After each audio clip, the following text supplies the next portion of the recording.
तो अगर वो पूरा सिस्टम ही अगर कायम नहीं है और हम एक पार्ट को उसको कायम करने की कोशिश, नहीं हमें नहीं हम किसी पार्ट को अभी कायम करने की बात नहीं कर रहे हैं। हम सिर्फ अभी हमारे लिए जो हमारे गीज़ा के तौर पे जैसे हम कहते कि ये खाना हराम है या हलाल है ना, उसकी एक कंडीशन है कि हम इसको हलाल करार दे रहे हैं। ठीक है, जैसे आप कोई मामलात कर रहे हैं तो मामलात में जब आप जाते हैं तो आपको पूछा जाता है कि भाई ये जो मामलात है ये तो आपने हराम कर दिया। ठीक है, जैसे गैर महरम के पास चले जाना, ये आज सोसाइटी में बहुत कॉमन हो गया है ना। अब कॉमन है तो इसका मतलब क्या हर शय को ये सिस्टम सपोर्ट कर रहा है। ठीक है, कि आप गैर महरम के साथ ताल्लुकात बढ़ाएं, तो क्या वो हलाल और हराम की तमीज़ भूल जाए? तो निज़ाम के होने और निज़ाम जो पॉसिबिलिटी देता है हम उसकी बात कर रहे हैं। तो इंडिविजुअल लेवल पर अगर आपके सामने निज़ाम ना भी हो तो क्या पॉसिबिलिटीज़ अवेलेबल है इस कन्वेंशनल सिस्टम के अंदर, जहाँ पे आप हलाल तरीके से अपनी रोज़ी भी कमाते हो और हलाल तरीके से उसको ग्रो करने के लिए भी देखते हो, बजाय इसके कि आप सिस्टम के ऊपर छोड़ दे और आप जो कंज्यूम कर रहे हैं वो कमाई भी हराम है और आप जो उसको ग्रो करना चाह रहे हैं वो भी हराम है। कहने का मतलब ये कि जिस माशरे में जिस सिस्टम में रह रहे हैं और जिस तरह का एटमॉस्फेयर, जिस तरह का सिनेरियो है, ऐसे सिनेरियो में मतलब इस्लामिक इकोनॉमिक सिस्टम पर अमल करना पॉसिबल है एज ए इंडिविजुअल।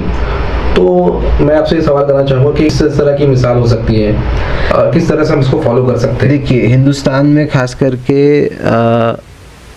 बहुत पॉसिबिलिटीज़ और अपॉर्चुनिटीज़ क्रिएट की गई है, बहुत मेहनतें की गई है। मुस्लिम कम्युनिटी ने खुद अपने आप को ग्रो करने के लिए जो रास्ते ढूंढे हैं। मसला ये है कि हमारी आवाम को उसके बारे में या उसकी मालूमात बहुत कम है, और जिनको है वो जो कोशिशें भी कर रहे हैं वो पेनिट्रेट नहीं हो पा रही है।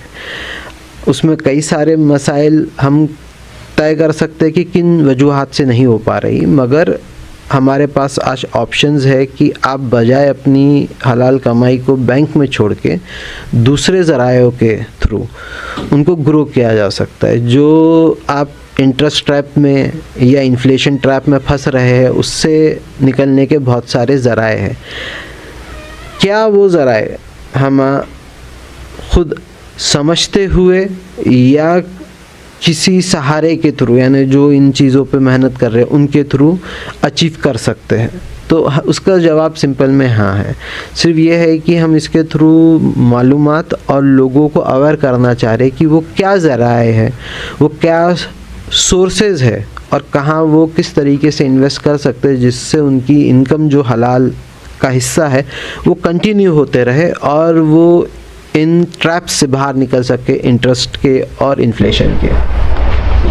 तो नावेद इस्माइल दोसांझ साहब से हम बात कंटिन्यू करेंगे। फिलहाल हम एक छोटा सा ब्रेक लेते हैं। नावेद साहब, भारत में इस वक्त किस तरह की इन्वेस्टमेंट के लोगों के पास में ऑप्शंस हैं? मतलब अगर हलाल दायरे में अगर इस वक्त भारत का कोई मुसलमान इन्वेस्ट करना चाहता है तो उसके पास में किस तरह के ऑप्शंस अवेलेबल हैं? देखिए, मैं इस बात की तरफ तवज्जो लाना चाहूँगा कि पिछले कुछ अरसों में और ख़ास करके मुसलमानों के दरमियान बहुत बड़े बड़े स्कैम हुए हैं।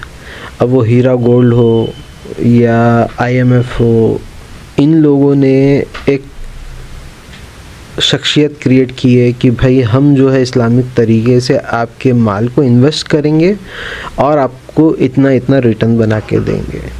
और एक बहुत बड़ी आवाम जो अपने घरों को, औरतों ने अपने गहनों को, ठीक है, अपने सरमायों को ला के इनको दिए और इन्होंने वही मल्टी मार्केटिंग मॉडल जो है उसको यूज़ करते हुए कुछ अरसे तक के जो आने वाला पैसा उन्होंने वहीं सर्कुलेट करके वापस इन लोगों को दिए, जिसके तहत लोगों को लगा कि नहीं, हाँ, ये सही में हमारे पैसे को बढ़ा के हम तक के पहुंचाने का काम कर रहे हैं।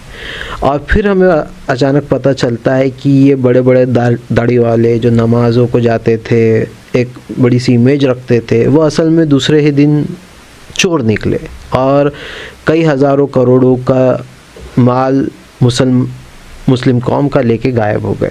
अब जब तक कि गवर्नमेंट अलर्ट होती, सरकार आती और एक्शन लेती, फिर पता चलता है कि इन्हीं वजूहात की वजह से जो कोशिशें जायज़ तरीके से भी की जाती है तो उसको नेगेटिवली देखा जाता है। अब मसला ये नहीं है कि क्या हमारे यहाँ कोशिशें हुई और हमारे पास ऑप्शंस है, नहीं है, हमारे पास काफ़ी ऑप्शंस है। इंडियन मार्केट ख़ास तौर से इतना बड़ा है जिसमें हमारे पास मल्टीपल ऑप्शंस है। जैसे एक ज़माने में टाटा ने शरिया कंप्लायंट फ़ंड शुरू किया था और उस वक्त ये एक ऐसा अकेला लौता म्यूचुअल फ़ंड था जहां मुसलमान अगर नहीं है उसको मालूमात ज़्यादा, वो ज़्यादा रिसर्च नहीं कर सकता, वो मार्केट में जाके अपने पैसे को इन्वेस्ट नहीं कर सकता, तो वो इन म्यूचुअल फ़ंड के थ्रू इन्वेस्ट कर ले और काफ़ी हद तक यकीन कर सकता है कि ये उन्हीं कंपनियों में इन्वेस्ट कर रहे हैं जो इस्लाम जिन चीज़ों पे तरजीह देता है, उन्हीं प्रिंसिपल्स को फॉलो करते हुए उसी मार्केट में वो खास करके आपका पैसा बाकी नाजायज़ कंपनियों में नहीं लगाते। आज वो बढ़ के ये हो गया कि हमारे पास 3 से 4 ऐसे म्यूचुअल फ़ंड अवेलेबल है जहाँ पे अगर किसी को सिर्फ इतना है कि भाई मुझे अगर पैसा जमा करना है, बजाय बैंक में या किसी एफडी में डाले, वो उठा के उन म्यूचुअल फंड्स में भी डाल दे, तो जो उसका एवरेज है वो इंटरेस्ट रेट जो उसको बैंक देगा उससे कम 2 से 4 गुना ज़्यादा मिलेगा एक लॉन्ग टर्म पे। अब ऐसा तो नहीं है कि आपने आज पैसा डाला और आप पूछने लगे कि क्या ये 5% 10% से कल बढ़ जाएगा। जहाँ पे भी हम परसेंटेज के तरीके से सोचना शुरू करते हैं, ये इंटरेस्ट माइंडसेट है और ये इंटरेस्ट माइंडसेट ही असल में हराम है, क्योंकि आप क्या चाह रहे कि ये मेरा माल था और ये माल इतने से बढ़ा, जबकि इस्लाम में पार्टनरशिप है। आप जहाँ पैसा लगा रहे हैं वो जिस चीज़ में लगा रहे हैं उसके हिस्सेदार है, वहाँ पे फ़ायदा हो या नुकसान हो। और आम तौर पे जब आप इतना प्रोटेक्टिव तरीके से स्टेप्स लेते हैं जो इस्लाम आपको तरजीह और नसीहत करता है कि इस तरीके से आपको करना चाहिए, तो आपका वेल्थ प्रोटेक्शन बहुत ज़्यादा बेहतर कंपेयर टू जो बाकी इंस्ट्रूमेंट मार्केट में अवेलेबल है। लोग वहाँ पे लुटा देते हैं और फिर हमको ये पता चलता है कि लोग कहते हैं कि हम मार्केट में गए और हम कंगाल होके निकले। अगर आप मार्केट का रेशियो देखेंगे तो उसमें पैसे डुबाने वाले 80-85% से ज़्यादा है और कमाने वाले कम।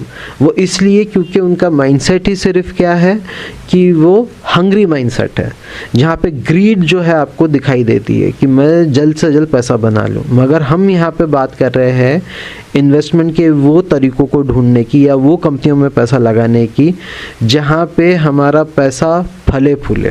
देखिए, इस्लाम भी तो है वो तिजारत का जो है वो हुक्म देता है और वो ऐसा पैसा कमाने की भी वो तरजीह देता है।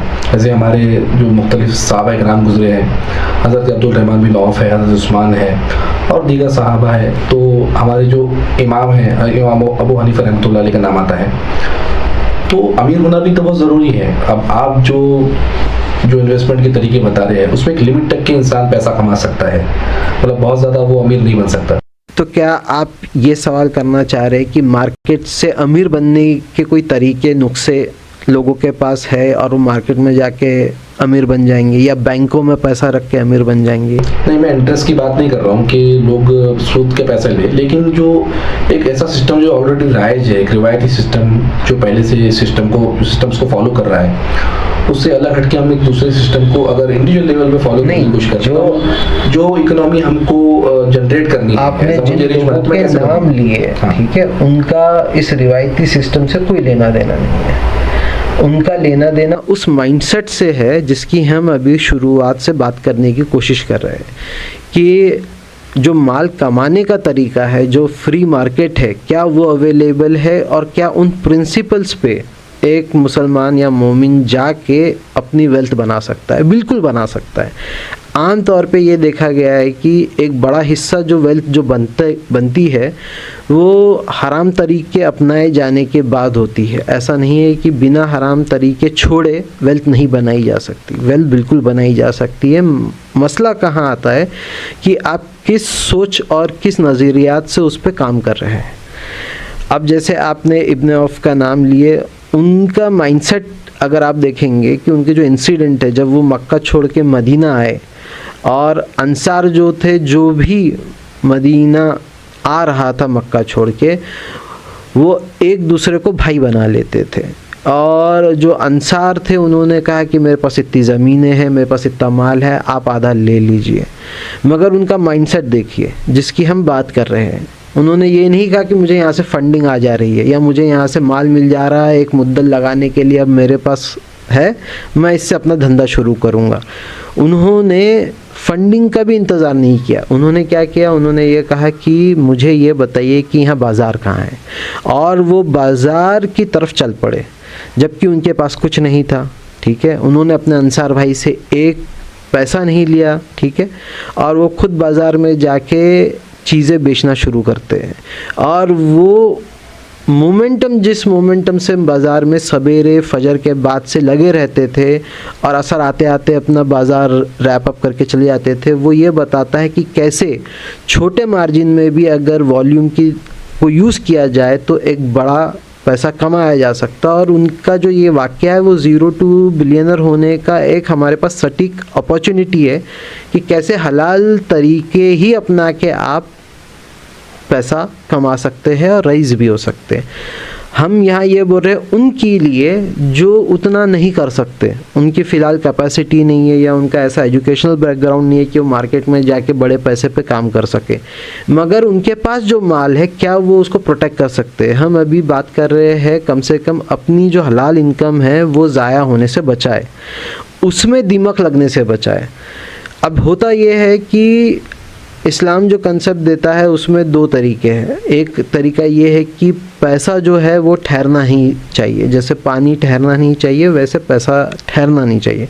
होता ये है कि एक बड़ा हिस्सा 80 से 90% जो वेल्थ है वो कुछ चंद लोगों के हाथ में ही है और उन्हीं के बीच में वो फ्लोट होता है, बजाय बाकी जो 10 से 20% माल है वो बाकी की 80 से 90% आवाम उस पर जी रही है। ये जो डिस्क्रिमिनेशन है वेल्थ के गैप का, इसको ब्रेक करने की कोशिश इस्लाम कर रहा है। हमारे पास ऐसी कंपनियां हैं, अगर आप सीख जाते हैं, आप समझ जाते हैं कि ऐसे कौन से तरीके हैं जिससे मैं पहचान सकता हूँ कि ये कंपनियां हैं जहाँ मैं इन्वेस्ट कर सकता हूँ, उनके साथ पार्टनर बन के, ठीक है, उनके शेयर होल्डर बन के आप भी मालदार बन सकते हैं। तो ऐसी कुछ कंपनियों के आप अगर नाम बताएंगे आवाम को तो हो सकता है कि कोई इसमें से इंटरेस्ट लेकर, मतलब देखिए हमारे पास एक चीट शीट अवेलेबल है जिसमें हमने इस्लामिक जो मेथोडोलॉजी है आइडेंटिफाई करने की वो यूज़ करके आपको खुद अपने लिए चुनने का मौका देने के लिए कि आप कौन सी कंपनियों में इन्वेस्ट कर सकते हैं। वैसे नाम लेने के लिए बहुत सी वो कंपनियां जो टेक्नोलॉजी पे बेस्ड है, जिनका इंटरेस्ट बेयरिंग बहुत कम है, उन पे आप इन्वेस्ट कर सकते हैं। फार्मास्यूटिकल कंपनीज जो दवाइयों पे, या वो कंपनीज जो मेडिकल इंस्ट्रूमेंट्स बना रही है, ज़िंदगियाँ बचाने का काम कर रही है, अगर उनका बोरिंग कैपेसिटी हमारे शरीयत जो बताती है उससे कम है, आप उनमें इन्वेस्ट कर सकते हैं। और फ्यूचर इनका बहुत ज़्यादा है। टेक्नोलॉजी कंपनी हो या फार्मा कंपनी हो या ऑटोमोबाइल इंडस्ट्री हो, ऐसे बहुत सारे सेक्टर्स है, एजुकेशनल सेक्टर है जहां आप इन्वेस्ट कर सकते हैं। हम जो कोशिश करते हैं, इस्लाम जो कोशिश करता है, आप उन सेक्टर्स में ना जाए जो या तो सोसाइटी में किसी तरह की ख्वाहिश फैला रहे या वो नुकसान का ज़रिया है। जैसे शराब की कंपनी हो गई, जैसे एंटरटेनमेंट की कंपनियां हो गई, हम उनके प्रमोशन में अपना हिस्सा नहीं देना चाहते। इसमें कई बार ये समझ में नहीं आता है